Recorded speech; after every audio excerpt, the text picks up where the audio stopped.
Welcome back!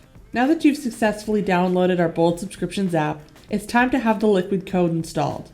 It's required that the Liquid code is added to your Shopify theme in order to have the app function correctly. Our automatic install tool can have the code installed in less than a minute. First, you'll want to create a backup of the theme that you'll want the app installed on. The first step to creating a backup theme is to go to your Shopify admin and select Online Store.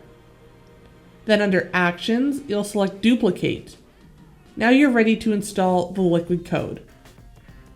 From the subscriptions dashboard, click on Liquid Installation and select Start Automatic Installer. In the drop-down menu, select the backup theme you just created and you're ready to start the code update. If your current theme is not compatible with our Robo installer, the app will automatically notify you and create a support request for our installation team. Our support team will reach out via email upon the completion of the install. Once the Liquid code has been successfully installed on your theme, we'll show you how to set up a subscription group.